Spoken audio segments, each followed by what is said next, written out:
Her father sold her for $3 to the giant cowboy for getting pregnant, but he loved her like no other man. That's how the town will tell it. Folks lined up to watch, a daughter shamed, a giant man stepping forward with silver dollars in his fist. They thought it was a sale. But that cowboy wasn't buying a woman, he was rescuing a soul. What no one saw was who else wanted her. A traveling preacher, slick-tongued, railroad-backed, who wasn't done using her disgrace to grab the cowboy's land. By the time the church bells stopped ringing, one woman's shame would become a fight for every drop of water on that ranch. And the man they laughed at, the quiet giant, would show them mercy's a power stronger than greed. But when the preacher returns with the law on his side, and chains for the cowboy's wrists, the whole town will have to choose. Before we begin, drop a hello in the comments, share your corner of the world and how you're feeling today. It's a beautiful thing to witness how stories can connect us across oceans, languages, and lives. The late August sun beat down mercilessly on Dry Creek's dusty town square, making the wooden planks of the mule wagon hot enough to burn through Emmy's thin-soled boots. She kept her eyes fixed on those boots, unable to meet the stares of the townsfolk gathering below. Their whispers carried up to her like rattlesnakes in the grass. Serves her right, carrying that preacher's baby. Ain't worth $3 if you ask me. Her father's alcohol-soaked voice boomed across the square. $3! Who'll give me $3 for this worthless girl? He swayed on his feet, jabbing a finger toward her belly. Comes with extra baggage, as you can see. Cruel laughter rippled through the crowd. Emmy wrapped her arms around herself, trying to shield both her unborn child and what remained of her dignity from their mockery. The shame burned hotter than the sun on her neck, but she wouldn't give them the satisfaction of seeing her cry. $2? Her father's voice grew desperate and angry. Someone take her off my hands. The silence that followed was worse than the laughter. Emmy could feel the weight of judgment pressing down on her shoulders, heavier than any physical burden she'd ever carried. She knew what they saw. A fallen woman, a disgrace, someone not worth saving. Then a deep, quiet voice cut through the murmurs. $3. Emmy's head snapped up. Through the crowd stepped a man she'd seen but never spoken to. Boaz Caldwell, owner of the Cross Creek Ranch. He moved with the steady purpose of someone used to making his own path, his broad shoulders straight beneath his work-worn coat. His face, partially shadowed by his hat brim, showed neither pity nor contempt. Her father squinted down at him. Well, if it ain't the high and mighty Caldwell. You sure you want my soiled dove, mister? Boaz didn't respond to the taunt. Instead, he reached into his pocket and pulled out $3 silver. The coins caught the sunlight as he held them up, their edges gleaming like small moons. $3 and I'll marry her today. Right now. A fresh wave of whispers swept through the crowd. Emmy's heart hammered against her ribs. Marriage? To this stranger? She searched Boaz's face for any sign of cruel intentions, but found only a calm steadiness that somehow made it easier to breathe. "Preacher Thompson!" Boaz called out, his voice carrying across the square. "Would you be willing to perform a ceremony?" The preacher, who'd been watching from the shade of his church porch, hurried forward. Of course. Though perhaps we should discuss this privately first." "No need." Boaz's tone was firm but respectful. The ladies waited in this heat long enough. Her father snatched the coins from Boaz's outstretched hand, testing one with his teeth before pocketing them all. "She's your problem now, Caldwell. Don't come crying to me when you find out what kind of woman she really is." He spat in the dust. "Used goods, that's what you're getting." Emmy flinched at the words, but then she felt a presence beside the wagon. Boaz had moved closer, one hand extended up toward her. "Mom," he said softly, "if you're willing." His hand was calloused from ranch work, but his touch was gentle as he helped her down from the wagon. Emmy's legs shook so badly she nearly stumbled, but Boaz's steady grip kept her upright. He smelled of leather and horses, clean sweat and sun-warmed cotton. Honest smells that somehow made him seem more real than the nightmare of the past hour. As he guided her towards the church steps, Emmy found her voice at last. "Why?" she whispered, so quietly only he could hear. Boaz kept his eyes forward, but his hand remained supportive at her elbow. "Because no one deserves to be sold like cattle," he answered simply. "And because every child deserves a name." Emmy felt tears threatening again, but for a different reason now. Still, uncertainty gnawed at her. Was she trading one form of bondage for another? Or was this tall, quiet man offering something she'd thought forever lost, a chance at redemption? The church steps loomed before them, worn smooth by years of faithful feet. Emmy paused at the bottom, her heart racing with fear and something that felt dangerously like hope. Boaz waited patiently, neither pushing nor pulling, simply standing beside her like a sheltering wall against the curious stares of the townspeople. Inside the church, the afternoon light filtered through dusty windows, casting long shadows across the worn wooden pews. Emmy stood before the altar, her hands trembling as Pastor Weller opened his Bible. The few townspeople who'd followed them inside whispered among themselves, their voices echoing in the sacred space. Boaz stood tall beside her, his presence solid and unwavering. Emmy kept her eyes fixed on the floor, studying the scuffed floorboards as if they held answers to the 1,000 questions spinning through her mind. The shame of her situation pressed down on her like a physical weight. "Dearly beloved," Pastor Weller began, his voice carrying the gravity of tradition despite the unusual circumstances. Emmy barely heard the familiar words, too caught up in her own thoughts. Why would this stranger bind himself to her disgrace? What did he want in return? When the time came for vows, Boaz's voice was clear and steady. "I do." Two simple words, spoken without hesitation.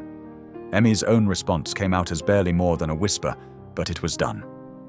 Pastor Weller pronounced them man and wife, and just like that, her life changed course. No rice was thrown, no celebrations followed. Boaz simply offered his arm and led her back outside into the fading afternoon light. A wagon waited there, sturdy and well-maintained, like everything else about him seemed to be. He helped her up onto the front seat with the same gentle care he'd shown earlier, then climbed up beside her. The wagon wheels creaked as they pulled away from Dry Creek, leaving behind the only life Emmy had ever known. The silence stretched between them, broken only by the steady clip-clop of the horses' hooves and the occasional jingle of harness. Finally, Emmy found her voice. "Why did you do this?" She forced herself to look at him, searching his profile for any hint of his true intentions. Boaz kept his eyes on the trail ahead, but his response came without hesitation. "A man's got no right to watch a woman be discarded." His words were simple, matter-of-fact, as if he hadn't just tied himself to a stranger's shame. The sun was setting by the time they approached Silver Rock Ranch, painting the distant buttes in shades of purple and gold. The ranch spread out before them, a collection of well-maintained buildings nestled against the backdrop of the rugged landscape. A group of ranch hands were returning from their day's work, leading their horses toward the barn. Emmy noticed right away that most of them were young Apache and Mexican vaqueros. They straightened respectfully as Boaz drove past, calling out greetings in both Spanish and English. Their curious glances lingered on Emmy, but there was no mockery in their expressions, just open curiosity. Boaz pulled the wagon to a stop near the main house. Before helping Emmy down, he caught the attention of a nearby ranch hand. "Miguel, could you see to the horses?" "Si, Senor Caldwell," the young man replied, moving forward to take the reins. Boaz helped Emmy down from the wagon, then turned to address the gathered workers. "This is Emmy," he said, his voice carrying clearly across the yard. "My wife." The simple introduction, delivered without explanation or apology, sent a strange flutter through Emmy's chest. The ranch hands nodded in acknowledgement, some touching their hat brims in greeting. There were no whispers, no sidelong glances, just acceptance of their employer's word. The main house was solidly built, with a wide porch and clean windows. Inside, Emmy found everything neat and orderly, if plain. Boaz led her up a narrow staircase to the second floor. "This will be your room," he said, opening a door to reveal a simple but comfortable bedroom. A large window looked out over the ranch lands, and the furniture, though well used, was sturdy and clean. "There's a washstand in the corner and extra blankets in the chest. Nights can get cold out here." Emmy stepped into the room, taking in the space that was now hers. Her entire life had fit into the small carpet bag she'd brought with her, yet this stranger was offering her a room of her own. "I'll leave you to settle in," Boaz said from the doorway. "Good night, Mrs. Caldwell." The door closed softly behind him, leaving Emmy alone with her thoughts. She moved to the window, watching as the last light faded from the sky. The land stretched out before her, vast and empty, beautiful and intimidating all at once. In the distance, a coyote called, its lonely cry echoing across the open range. Emmy pressed her hand against the cool glass, her reflection ghostly in the darkening window. The gold band on her finger caught what little light remained, a symbol of salvation or imprisonment, she wasn't yet sure which. She was no longer the subject of town gossip, no longer her father's burden to sell. But what was she now? Had she truly been saved? Or had she simply moved her disgrace to a new location? The aroma of fresh coffee and warm tortillas drifted through Emmy's open window, pulling her from a fitful sleep. Morning light streamed across her bed, and for a moment she lay still, trying to make sense of the unfamiliar room. The events of yesterday crashed back: the auction, the hasty marriage, the long ride to Silver Rock Ranch. Emmy smoothed her wrinkled dress and made her way downstairs, following the inviting scents. In the kitchen, she found Boaz seated at a sturdy wooden table with a dark-haired man she recognized from yesterday. Both men stood as she entered. "Good morning," Boaz said, gesturing to an empty chair. "This here's Mateo Vargas, my foreman." Mateo nodded respectfully. "Welcome to Silver Rock, Senora Caldwell." Emmy sat carefully, her eyes darting between the two men. A woman with Mateo's same dark eyes placed a cup of coffee and a plate of eggs and tortillas before her. "I'm Rosa," she said warmly. "Mateo's sister. Eat up. Ranch breakfast is the most important meal out here." The food smelled wonderful, but Emmy's stomach was too knotted to do more than sip the coffee. Boaz cleared his throat, drawing her attention. "Mrs. Caldwell," he began formally, "I want to make something clear. What happened yesterday? It ain't right how you were treated. This marriage, it gives you protection under the law, but it don't make you my property." He met her eyes steadily. "When you feel ready, you're free to go your own way. Until then, you've got a safe place here." Emmy's hands tightened around her coffee cup. "Why would you offer that?" "Because it's right," he said simply. "Meanwhile, Rosa here can show you around, help you get settled." Rosa's smile brightened. "Come on," she said, touching Emmy's shoulder. "Let me show you Silver Rock." Outside, the morning air was crisp and clean. Rosa led Emmy past the cookhouse, explaining how the ranch operated. "We feed 30 hands during roundup season," she said. "Most are Apache and Mexican boys Boaz hired on when other ranchers wouldn't. He's good people, saved many from crooked labor contracts that would have worked them to death." They paused at a creek bed where a few inches of water trickled over stones. "Water's our biggest challenge," Rosa explained. "Boaz works hard to manage what little we have. Every drop counts." Emmy watched a rider in the distance move cattle toward fresh grazing. "How long have you been here?" 3 years, Rosa replied. "Mateo and I came after our last employer tried forcing our people into debt slavery. Boaz helped break those contracts, gave folks here a fair chance." She studied Emmy's face. "He's a man who sees injustice and acts, even when it costs him." The morning passed quickly as Rosa showed Emmy the daily rhythms of ranch life. By afternoon, Emmy found herself in the cookhouse, kneading bread beside Rosa. The familiar task soothed her nerves. "I could help here," Emmy offered quietly. I know my way around a kitchen." Rosa's face lit up. "Gracias a Dios. I've been praying for help with these hungry vaqueros." As evening approached, Emmy felt a small measure of peace settle over her. The ranch's steady routine and Rosa's easy friendship had begun to ease her fears, though questions about Boaz still nagged at her mind. After supper, Emmy joined Boaz on the front porch.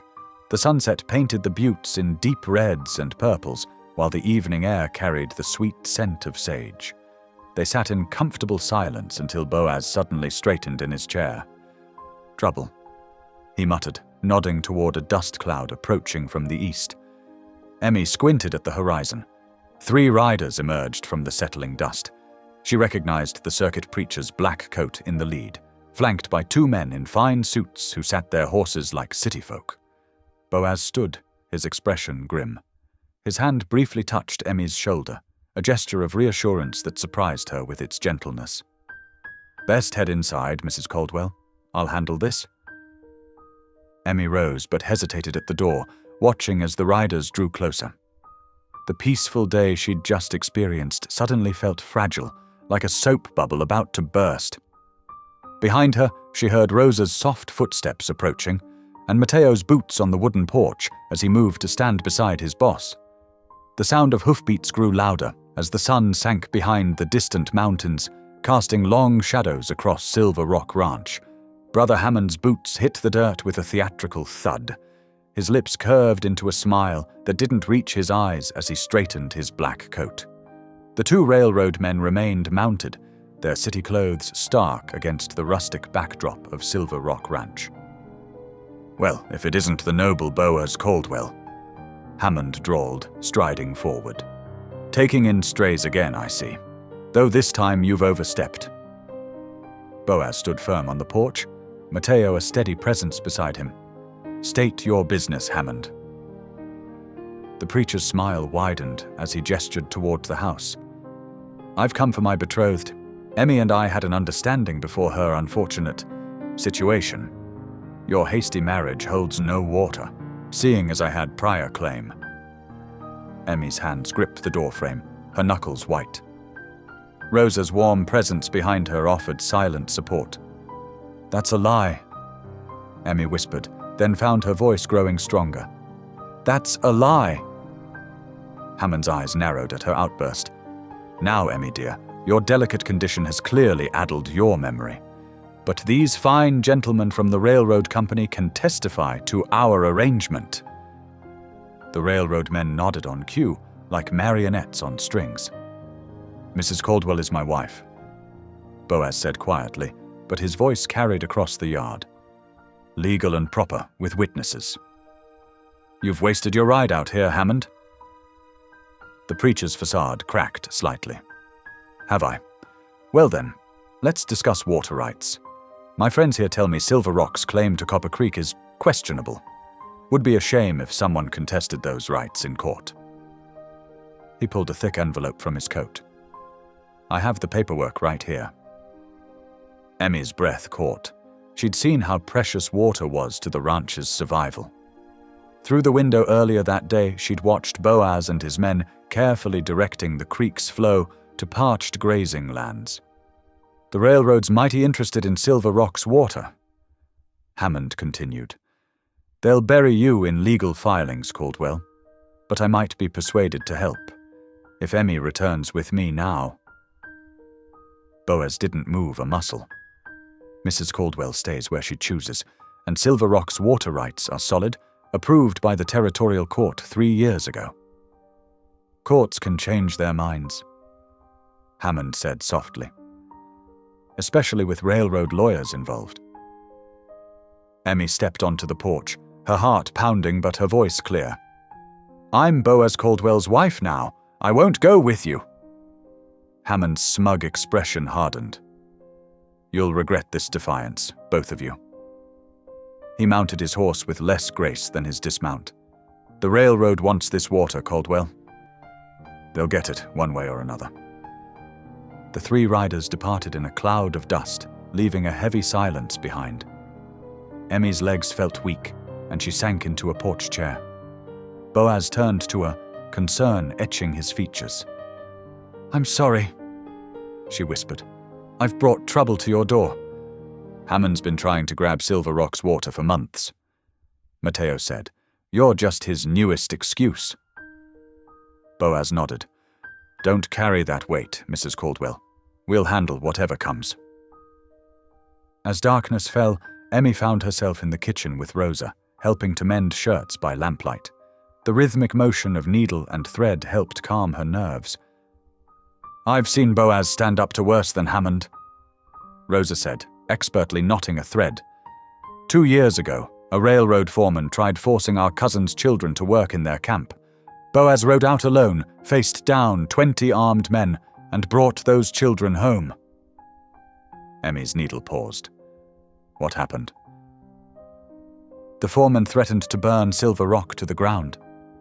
Rosa smiled at the memory. "Boaz just said, 'Try it.'" Something in his voice. The foreman backed down. "Left the territory next day." She set her sewing aside.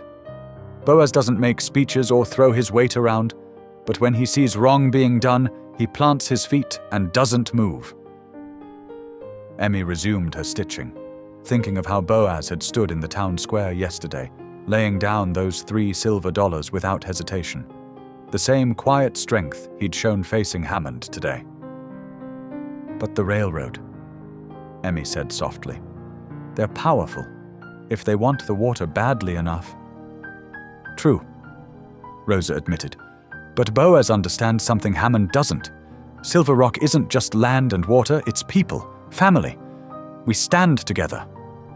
She squeezed Emmy's hand. "You're part of that now, if you choose to be." Emmy looked down at their joined hands, one pale, one brown, both steady with the calluses of work. For the first time since the auction block, she felt something like hope. Yet Hammond's threats echoed in her mind, and she wondered what price Boaz and all of Silver Rock might pay for offering her sanctuary. The next 2 days settled into a rhythm at Silver Rock Ranch, though tension hung in the air like storm clouds on the horizon. Emmy found comfort in the daily tasks Rosa taught her, especially in the cool morning hours when dew still clung to the sage. "Grip firm but gentle-like," Rosa instructed as Emmy learned to milk the ranch's goats. The warm liquid pinged against the tin pail, and Emmy's awkward attempts gradually became more confident. "That's it, you're getting the feel of it now."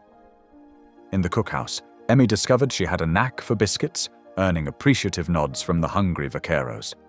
She watched how Rosa managed the organized chaos of feeding 20 ranch hands, learning the careful dance of timing each dish just right. The work left her hands raw, but her mind quieter. Boaz kept his distance, though Emmy often felt his watchful gaze.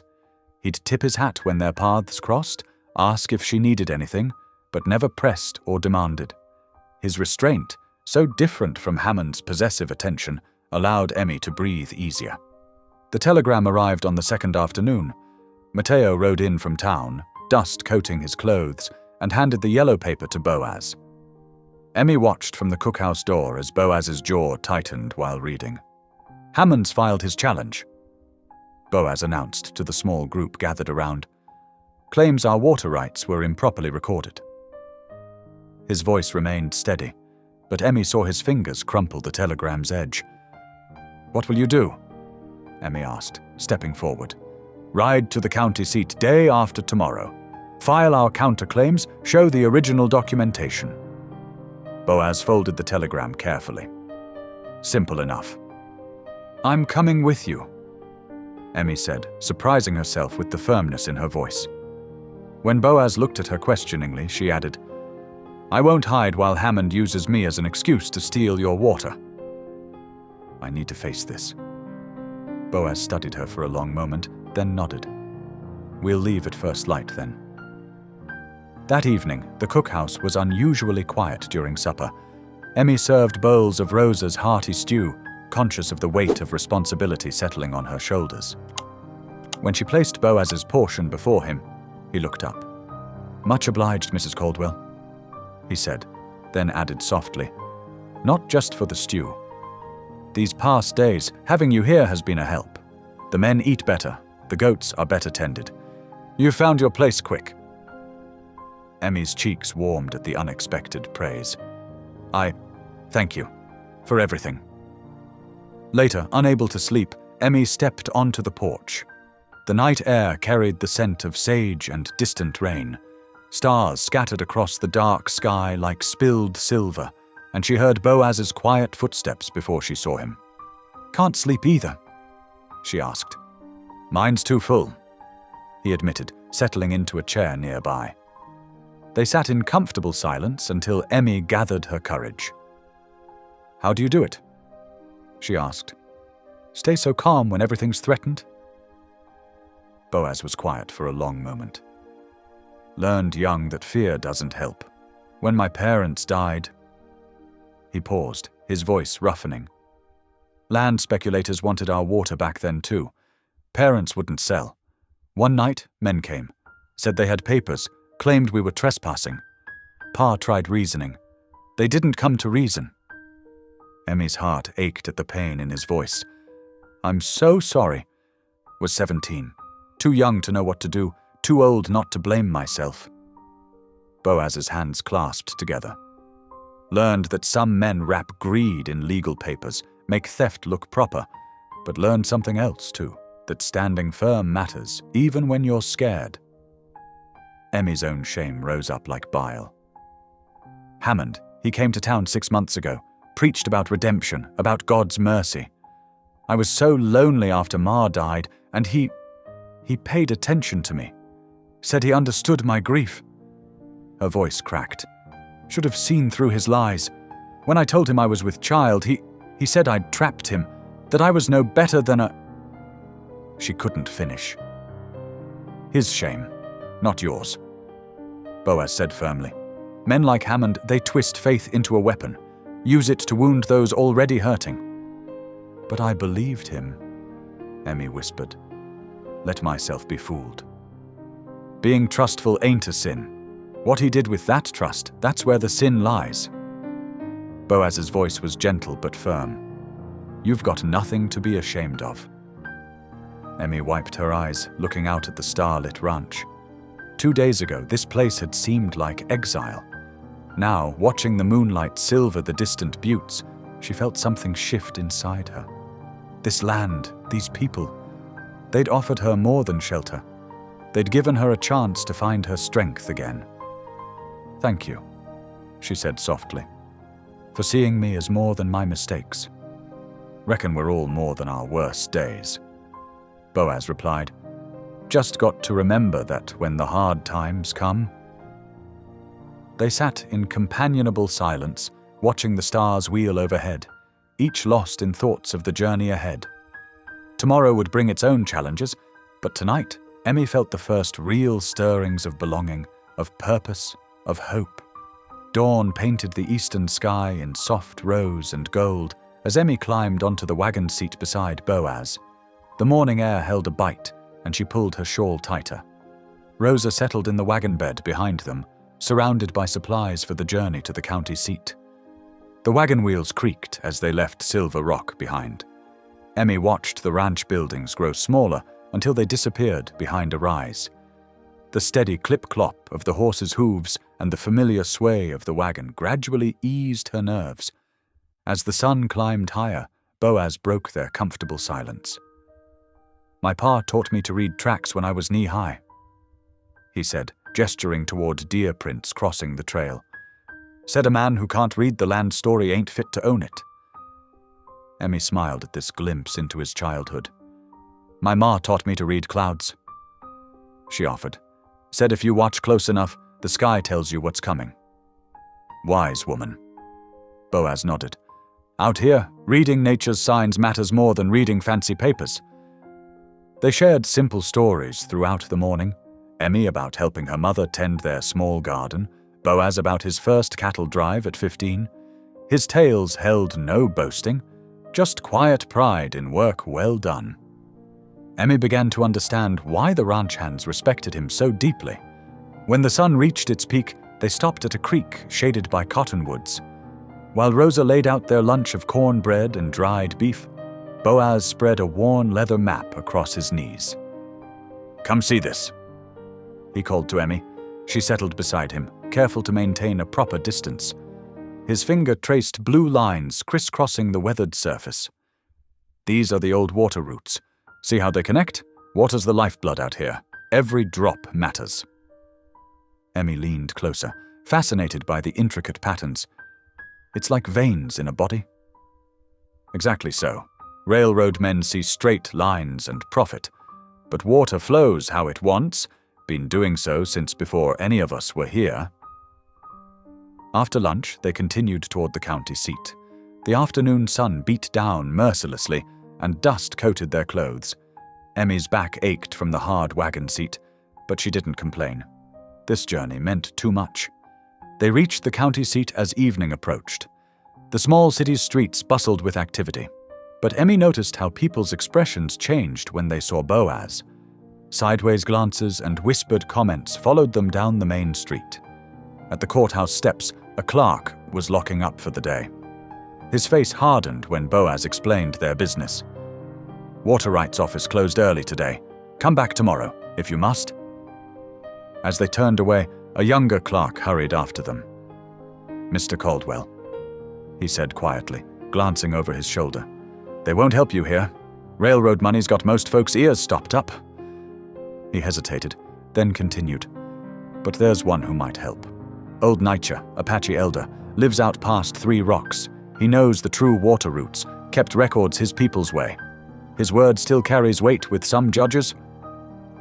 Boaz's expression brightened with recognition. "Much obliged," he said, pressing a coin into the clerk's palm. "We'll seek him out." They found rooms at a nearby boarding house, a narrow building with faded paint. The landlady eyed them suspiciously until Rosa explained they were properly married folk. She gave Emmy and Rosa a tiny room under the eaves, while Boaz insisted on sleeping in the wagon to guard their supplies. In their room, Emmy sat on the narrow bed, worry gnawing at her. What if this Nitcher won't help us? Rosa paused in brushing her long, dark hair. Nitcher is wise and fair. Boaz has shown respect to his people, helped them when others wouldn't. He'll listen. But Hammond and the railroad, they have so much power. Power isn't always what it seems, Rosa said softly. Sometimes the quietest voices speak the strongest truth. She squeezed Emmy's hand. Sleep now. Tomorrow will bring its own answers. Emmy lay awake for a long time, listening to the strange sounds of the city. Through the small window, she could see Boaz's figure in the wagon below, steady and watchful. His presence comforted her, even as questions about tomorrow tumbled through her mind. Their hope now rested on an Apache elder's ancient knowledge, a thought that would have seemed strange to her just days ago. But she was learning that out here, truth and justice often came from unexpected sources. Morning mist clung to the valley as Boaz guided their wagon toward the Apache settlement. Emmy watched the landscape change, cottonwoods giving way to juniper and sage, the trail winding through red rock formations that seemed to touch the clouds. Rosa hummed softly in the wagon bed, a melody that echoed off the canyon walls. The settlement appeared gradually, adobe houses nestled against the hillside, smoke rising from cooking fires, children pausing in their play to watch the wagon approach. Several dogs barked an alert, and a group of elders emerged from a central dwelling. Nitcher stood among them, his silver hair catching the morning light. Despite his advanced years, he stood straight as a young pine, his dark eyes sharp and alert. He studied their wagon with quiet intensity. Boaz stepped down first, removing his hat. "Elder Nitcher," he said, bowing his head in respect. Recognition flickered across Nitcher's weathered face. "Ah, the young rancher from the snowstorm." He spoke English clearly but unhurried. 3 winters past, you brought blankets when the snow trapped our hunters in the high country. "You remember true," Boaz replied.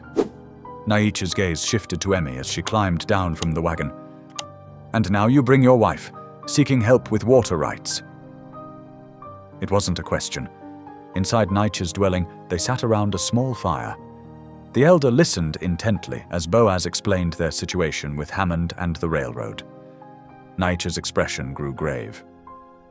"Papers alone will not defeat this snake who wears a preacher's coat," Naicha said, reaching for a wooden box beside him.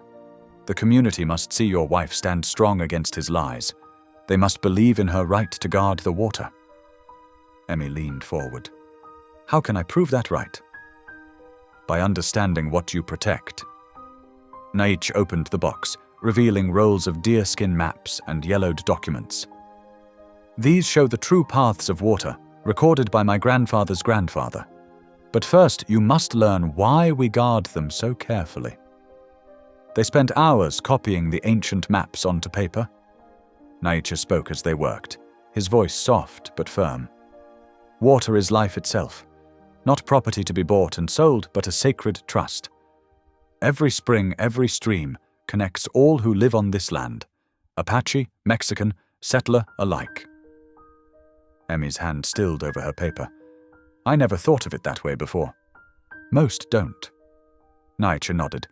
"They see only what they can take, but true guardians see what they must protect for all." Rosa helped translate some of the older Spanish documents, while Boaz added his knowledge of current water flows. Emmy watched their careful work, feeling the weight of responsibility settling on her shoulders. As afternoon faded to evening, they gathered around the outdoor fire. Stars began appearing in the darkening sky, and the air filled with the scent of piñon smoke. Naicha's people shared a meal of fresh bread and stewed meat, the atmosphere respectful but welcoming. After the meal, Naich disappeared into his dwelling. He returned carrying something wrapped in soft leather. "Emmy Caldwell," he called, his voice carrying across the fire circle. Emmy stood, her heart beating faster. Naich unwrapped the bundle, revealing a beautifully carved water gourd. Intricate patterns covered its surface, flowing lines representing rivers, dots for springs, and symbols she didn't yet understand. "This gourd belonged to my grandmother," Naicha said. "She was a water guardian, knowing every spring and seep in these mountains. Now it passes to you, marking your place among those who protect the water's truth." Emmy's hands trembled as she accepted the gourd. Its smooth surface felt warm against her palms, as if it held memories of all who had carried it before. "I don't know if I deserve this honor," she whispered. "The water chooses its guardians," Naicha replied. "Through Boaz's mercy and your courage to stand against injustice, you have been chosen. Will you accept this trust?" Emmy looked at the gourd, then at Boaz, whose eyes held quiet pride. She thought of Silver Rock's springs nurturing the land, of Rosa's garden, of the Vaqueros' families depending on those waters. "I accept," she said, her voice growing stronger. "I will protect the water's truth." Naicha nodded, satisfied. "Tomorrow you return to face your battle in Dry Creek. Carry this gourd as proof of your right to stand as water's guardian. Let its strength flow through you when you face those who would steal what belongs to all." That night, as they prepared their bedrolls under the stars, Emmy held the gourd close. Its presence comforted her, like a physical reminder of her transformation from cast-off daughter to protector of something greater than herself. Tomorrow would bring its challenges, but tonight, under the vast desert sky, she felt ready to face them. The wagon wheels rattled over sun-baked ruts as they approached Dry Creek. Emmy sat straighter beside Boaz, the carved water gourd secure in her lap. Rosa rode in the back, humming a quiet tune that somehow steadied Emmy's nerves. As they entered town, whispers and stares followed their progress down the dusty main street. Outside the general store, Mrs. Peterson clutched her shawl and hurried inside. But old Tom Wheeler, the blacksmith, touched his hat brim in greeting. Emmy noticed how the town seemed divided.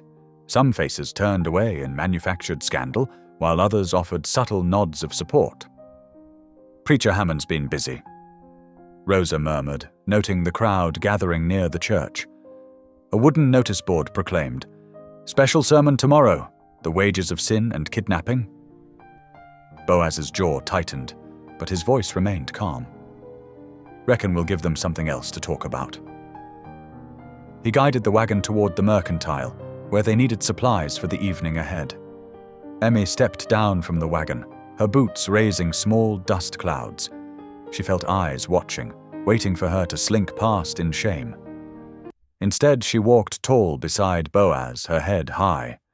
The water gourd hung at her hip, its carved symbols a reminder of her new purpose. Inside the mercantile, Mrs. Bradley, the owner's wife, approached them quietly. "That preacher's been spreading poison," she whispered. "But some of us remember how he drove my sister to leave town last year. We're ready to stand with you." More allies emerged throughout the afternoon. The baker offered his finest loaves for the feast. 3 ranch wives arrived at Silver Rock with covered dishes and determined expressions. Even the telegraph operator slipped them a copy of a message revealing Hammond's railroad dealings. Back at the ranch, the vaqueros transformed the courtyard. They strung lanterns between posts, cleared space for dancing, and set up long tables under the cottonwoods. Rosa disappeared into her quarters with Emmy and mysterious bundles of white fabric. "Hold still," Rosa commanded, making final adjustments to the simple white dress she'd sewn in secret. The fabric was modest cotton, but Rosa's skilled hands had added delicate embroidery along the neckline, tiny flowers and flowing water patterns that matched Emmy's gourd. As sunset painted the sky in gold and purple, guests began arriving. Not the whole town, but enough. Honest folk who'd grown weary of Hammond's manipulation. They brought food, music, and most importantly, their witness to this celebration of choice and mercy. Emmy emerged from the house on Boaz's arm. Lantern light caught the silver dollars he'd used to save her, now fashioned into a pendant at her throat. The gathering fell quiet as they took their places beneath an arch of woven willow branches. "Folks," Emmy's voice carried clear in the evening air. "When I first came here, I thought I was beyond redemption. But this ranch, these people," she gestured to the gathered faces, "showed me that family isn't just blood. It's built through mercy, through standing together against those who'd tear us down." She touched the water gourd at her hip. "I've learned that protecting what's precious, water, land, community, takes all of us choosing justice over cruelty, truth over convenient lies. That's what Boaz taught me, not with words, but with quiet deeds of kindness." Boaz, who usually let his actions speak, surprised everyone by speaking up. "Emmy showed more courage facing down shame than any gunslinger I've known," he said, his deep voice gentle but carrying. "She could have run, could have hidden. Instead, she stood tall, learned our ways, and earned her place as a true guardian of Silver Rock." The gathering responded with calls of approval. Mateo struck up a tune on his guitar, other musicians joining in. Soon the courtyard filled with dancing, laughter, and the mingled aromas of Mexican, Apache, and settler dishes sharing space on the long tables. Emmy found herself welcomed into different groups throughout the evening. Apache grandmothers nodded approval at her water gourd, sharing stories of their own water-watching traditions. Mexican families taught her their dances, praising her willingness to learn. Settler wives who'd once turned away now sought her company, sharing their own tales of standing against Hammond's schemes. Under the stars, Boaz led Emmy in a slow dance. "You've given them courage," he murmured. "Look how they've come together." Emmy rested her head against his chest, feeling his steady heartbeat. "We gave them permission to choose differently," she replied, "to stand against a bully who twists faith into fear." The celebration continued late into the night, a defiant declaration of community stronger than prejudice. Emmy, once cast out in the town square, now stood as Boaz's equal partner, surrounded by chosen family who valued deeds over judgment, mercy over condemnation. When the last guests departed, Emmy and Boaz stood on their porch, watching lantern-lit wagons disappear into the darkness. The ranch hands were already planning for tomorrow's work, their voices carrying soft Spanish and Apache words across the cooling air. Emmy felt the weight of the water gourd at her hip, no longer a burden, but a symbol of belonging, of purpose found in the most unexpected mercy. The fiddles played a lively tune as couples twirled beneath the lantern light. Emmy laughed, breathless from dancing, while Boaz's strong hands guided her through the steps. The evening air carried the mingled scents of Mexican spices and settler home cooking, a feast that celebrated their defiance of Hammond's cruel scheming. The music screeched to a halt as hoofbeats thundered into the courtyard. Sheriff Greer rode in, flanked by 2 railroad agents in dark suits. Their horses scattered the dancers, kicking up dust that glowed orange in the lamplight. Behind them, Brother Hammond sat astride his horse, a satisfied smirk playing across his face. "Evening, folks," Sheriff Greer called out, his folksy tone at odds with the paper he pulled from his vest. "Sorry to interrupt your gathering, but I've got official business." Emmy's fingers tightened around Boaz's arm as the sheriff dismounted. The guests drew back, forming a tense circle around the lawman and his companions. Rosa moved closer to Emmy's side, while Mateo's hand drifted toward his belt. "Boaz Caldwell," Greer read from the warrant, his voice carrying across the suddenly silent yard. "You're under arrest for fraud and theft of territorial lands through false water rights claims." "That's a lie." Emmy stepped forward, but Boaz gently held her back. The sheriff continued reading. "Furthermore, you're charged with filing falsified deed documents and interfering with railroad development." Hammond guided his horse forward. "The Lord's justice moves in mysterious ways, dear Emmy. Perhaps if you'd accepted my guidance instead of this man's false protection." "The only false thing here is that warrant." Mateo spoke up, his quiet voice carrying authority. "These lands and waters were rightfully claimed." The railroad agents dismounted, steel handcuffs glinting in the lantern light. Boaz stood tall as they approached, his face carved from stone. "Emmy," he said softly, "stay calm. Truth will stand." The cuffs closed around his wrists with a sharp click. Emmy watched in horror as they shackled him like a common criminal, her white dress now feeling like a mockery. Their wedding feast, meant to declare their strength, had become another platform for Hammond's cruelty. "Don't worry about Silver Rock," Hammond called out as the agents led Boaz toward a waiting wagon.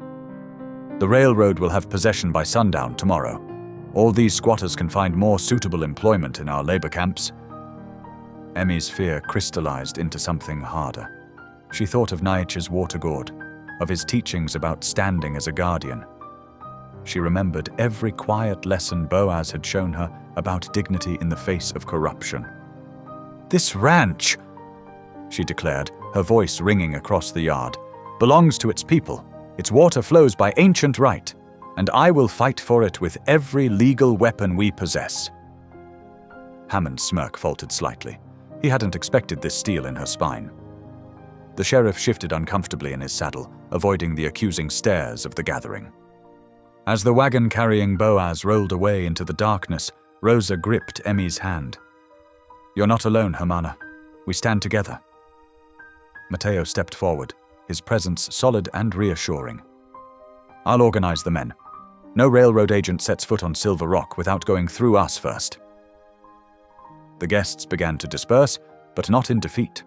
Ranch wives pressed Emmy's hands, promising support. The baker vowed to feed any who stood guard. Even the telegraph operator lingered, whispering about keeping the lines open for emergency messages. Later that night, Emmy sat at Boaz's desk, her wedding dress exchanged for practical clothes. Rosa had brought her paper and ink, while Mateo provided copies of Naich's water rights affidavits. The lamp burned low as Emmy composed her telegram to the territorial governor.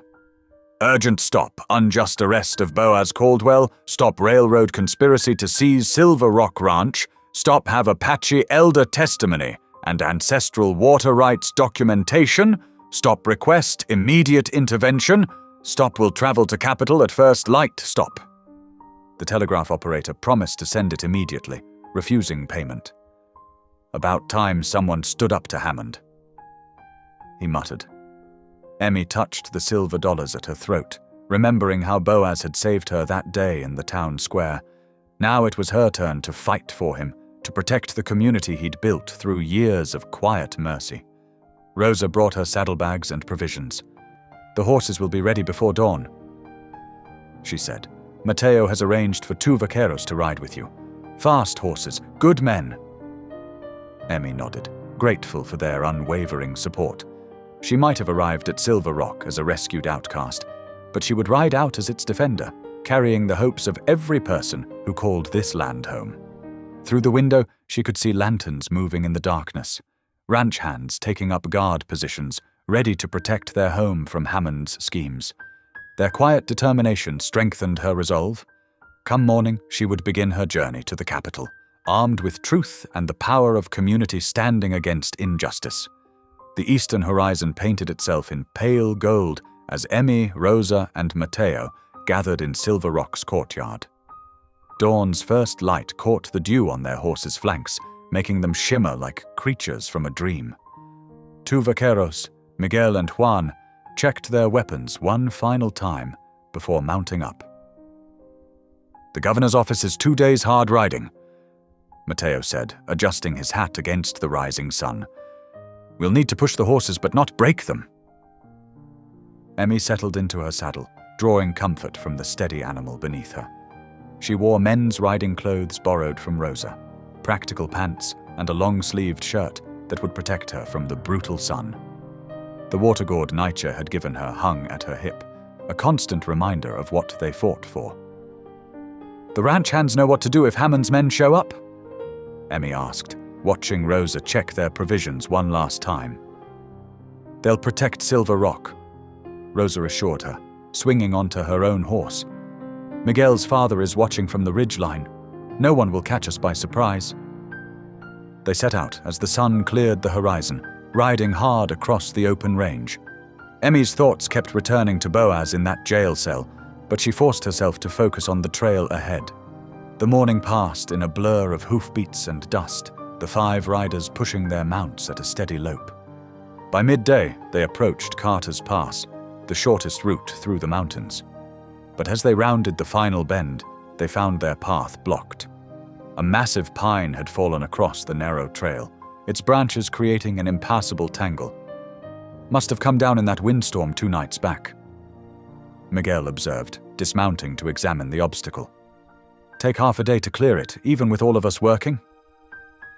Emmy's heart sank. They couldn't spare that kind of time, not with Hammond's threats hanging over Silver Rock.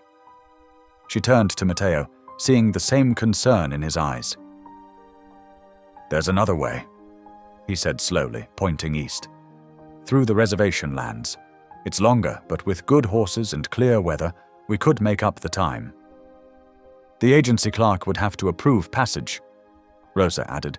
"And some agents, they don't look kindly on mixed companies like ours." Emmy straightened in her saddle. "Nietzsche's testimony is key to our case. Surely that counts for something with the agency." After a brief discussion, they turned their horses east. The reservation boundary was marked by a simple wooden sign, weather-beaten and stern.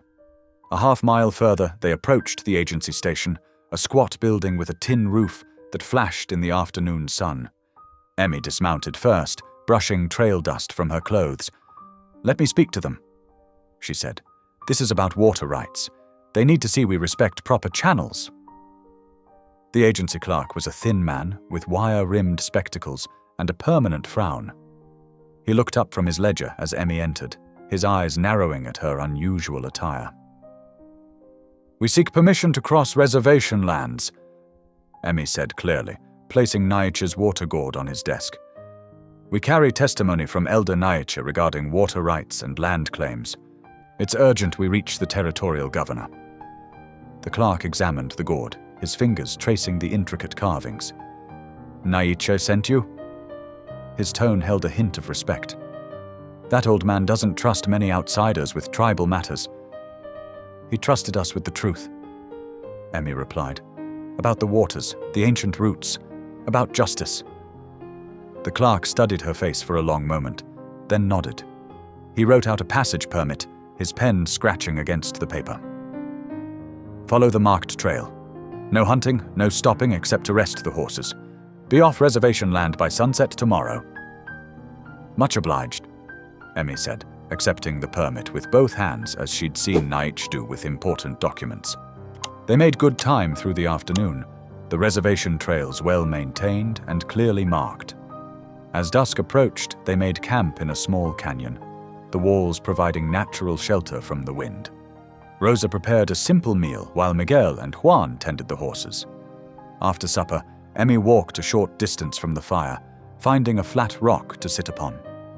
The stars were emerging, brilliant and countless in the deep blue sky.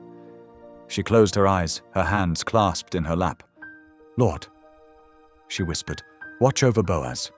Give him strength in that cell, as he gave me strength when I had none. Guide our path to justice, not vengeance. Help me be worthy of this trust placed in me." The night wind carried the soft sounds of the horses, the quiet conversations of her companions, the distant cry of a coyote. Emmy touched the silver dollars still hanging at her throat, Boaz's bride price that had bought her freedom. Now she rode to buy his, not with silver, but with truth and determination. Mateo approached quietly, offering her a cup of coffee. "You did well today," he said, settling beside her, handling the agency clerk, choosing the right words. "I'm learning," Emmy replied, warming her hands on the tin cup. "About responsibility, about standing tall even when you're afraid. That's what leaders do," Mateo said simply. "They carry fear and purpose together and still move forward." Emmy nodded, sipping the strong coffee. Tomorrow would bring new challenges, but tonight, under the vast starlit sky, she felt the rightness of their cause settle into her bones like a blessing. The territorial governor's office stood proud against the afternoon sky, its red brick facade and white columns a stark contrast to the dusty streets below. Emmy paused at the bottom of the wide stone steps, adjusting her borrowed dress, the nicest one Rosa owned, hastily altered the night before. "Remember," Rosa whispered, straightening Emmy's collar, "you speak for Silver Rock now, for all of us." Inside, the marble-floored hallway echoed with their footsteps. A clerk directed them to Governor Hanley's office, where they found the man himself studying papers at a massive oak desk. He was older than Emmy expected, with silver hair and kind eyes behind wire-rimmed spectacles. "Miss Hartwell, or rather Mrs. Caldwell," Governor Hanley said, rising to greet them. "I received your telegram about the Silver Rock water rights dispute." Emmy stepped forward, her voice steadier than she felt. "Thank you for seeing us, Governor. We've brought documentation that proves the railroad's claims are false." She laid out Naicha's carefully preserved maps on the desk, pointing to the ancient water routes marked in faded ink. The governor leaned forward, adjusting his spectacles. "These are remarkable," he murmured, tracing the careful lines with one finger. "And you say Elder Naicha vouches for their authenticity?" "Yes, sir." Emmy produced the affidavits, her hands steady now. "He's provided sworn testimony about the historical water rights. The railroad's new claims ignore generations of established use." Governor Hanley spent several minutes examining each document, his expression thoughtful. Emmy stood straight, remembering Boaz's quiet dignity whenever he faced challenges. "There's more at stake here than water rights," Emmy continued. "The railroad is using false accusations against my husband to seize land that's rightfully his. Land that supports not just us, but dozens of families who depend on Silver Rock." The governor looked up, studying her face. "Brother Hammond has filed serious charges. He claims your marriage to Mr. Caldwell is invalid." "Hammond's claims are built on lies, just like the railroad's water rights." Emmy's voice carried the strength of her conviction. "I chose Boaz Caldwell as my husband. We were legally married in Dry Creek's church. Hammond is merely a tool for the railroad's greed." Governor Hanley nodded slowly, then pulled a cord that rang a small bell. When his clerk appeared, he said, "Schedule an emergency hearing for tomorrow morning. 10 o'clock sharp. Send notices to all parties." Relief flooded through Emmy. "Thank you, Governor." "Don't thank me yet, Mrs. Caldwell. Tomorrow you'll need to present your case clearly and convincingly. The railroad's lawyers won't make it easy." Outside the governor's office, Rosa squeezed Emmy's hand. "You did it. Now we prepare for tomorrow." They found rooms at a nearby boarding house, simple but clean. Mateo left immediately to send a telegram to Silver Rock, carrying news of their progress. Emmy paced the small room she shared with Rosa, practicing her testimony aloud while Rosa listened from the bed. "Speak from your heart," Rosa advised, "but keep your head clear. The governor seems fair. He'll recognize truth when he hears it." Emmy paused by the window, watching the sunset behind the territorial capitol building. The lantern Rosa lit cast warm shadows across the worn floorboards. So much had changed since that horrible day in Dry Creek's town square, when her father had tried to auction away her dignity along with her person. "I was standing on a mule wagon then," Emmy said softly, touching the silver dollars at her throat. "Surrounded by people who saw only my shame, not my worth." Rosa set aside her mending. "And now I stand for something bigger than myself, for Silver Rock, for the families who live there, for the sacred trust of the water." Emmy turned from the window. "For Boaz, who saw me as a person when everyone else saw property." "You've become the woman you were meant to be," Rosa said. "Tomorrow, let them all see it." Emmy sat at the small writing desk, pulling out Naicha's maps again. The lantern light caught the careful markings that showed generations of water stewardship. She traced the familiar path to Silver Rock, remembering how Boaz had taught her to read the land story written in creek beds and spring lines. "I never thought I'd be here," Emmy admitted, her voice quiet in the lantern-lit room. "Standing before the governor, fighting for land and water rights. When I was growing up, women weren't supposed to speak up about such things." "Times change," Rosa replied, "and sometimes it takes a brave heart to show others the way forward." Emmy nodded, turning back to her preparations. Outside, the town settled into evening quiet, broken only by distant train whistles and the soft clip-clop of passing horses. Tomorrow would bring its own challenges, but tonight Emmy felt the strength of her transformation, from a father's unwanted burden to a woman standing tall in defense of her land and chosen family. The territorial courthouse buzzed with tension as Emmy stood before Governor Hanley's bench. Sunlight streamed through tall windows, casting long shadows across the packed wooden benches. Railroad men in dark suits filled the front rows, their watch chains glinting. Behind them sat townsfolk and ranchers, many from Silver Rock, their faces etched with concern. Emmy's hands trembled slightly as she smoothed her borrowed dress, but her voice rang clear and strong. Silver Rock isn't just a ranch. It's a home for those who've been cast aside. Apache families, Mexican vaqueros, mixed-blood children who'd find no welcome elsewhere. My husband, Boaz Caldwell, built that sanctuary through honest work and respect for the land's ancient ways. She gestured to Naicha's carefully preserved maps spread before the governor. These water routes have sustained generations. Brother Hammond's claims ignore not just treaty rights, but the sacred trust of stewardship. Hammond shifted in his chair, his smugness faltering as Emmy continued. The railroad offers progress, but at what cost? Must we destroy communities to lay tracks? Must we break treaties to fill water towers? Governor Hanley leaned forward. Brother Hammond, these maps clearly show established water rights dating back 50 years. How do you explain your conflicting claims? Hammond rose, adjusting his collar. Your Honor, these primitive scratchings hardly constitute legal documentation. The railroad's survey teams that conveniently appeared after you threatened my marriage. Emmy interrupted, her voice steady. After you claimed I was your betrothed, when in truth you'd only spoken to me twice during prayer meetings. A murmur rippled through the courtroom. Hammond's face reddened. I merely sought to save a fallen woman from what? Governor Hanley's tone was sharp. From a legal marriage to a respected rancher? From a community that values her worth? Your own testimony contradicts the marriage records from Dry Creek's church? The governor studied the documents before him, his expression grave. I've seen enough. This court finds no merit in the railroad's claims. Silver Rock's water rights are hereby affirmed, and all charges against Boaz Caldwell are dismissed. He fixed Hammond with a stern gaze. Sheriff, release Mr. Caldwell immediately. The courtroom erupted in relieved sighs and quiet celebrations. Emmy's shoulders sagged with relief as Rosa rushed forward to embrace her. Outside the Dry Creek jail, the late afternoon sun cast long shadows across the dusty street. Emmy stood tall, clutching Naicha's carved water gourd, her heart pounding as Sheriff Wilson led Boaz through the iron-barred door.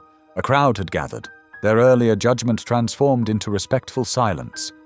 The clinking of chains echoed as Boaz, still in shackles, moved down the wooden steps. His clothes were dusty, but his eyes blazed with pride as they found Emmy. Without hesitation, he lowered himself to one knee before her. "You're my rescuer," he said, his voice rough with emotion. "You fought for our land when I couldn't." Emmy's fingers traced the water gourd's carved surface. "We fought together, even apart." Sheriff Wilson cleared his throat, producing a ring of keys. "Mrs. Caldwell, I speak for many here when I say we're mighty sorry for standing silent when you needed help." He unlocked Boaz's shackles, letting them fall to the dirt. "Some wrongs take courage to right." Townspeople stepped forward, offering quiet apologies. Old Mrs. Peterson pressed a fresh loaf of bread into Emmy's hands. "For your table," she whispered. "Welcome home, truly this time." Mateo brought their wagon around, Rosa already perched in the back with supplies. The ride to Silver Rock was different from Emmy's first journey. Now the endless sky and rugged landscape felt like welcome rather than exile.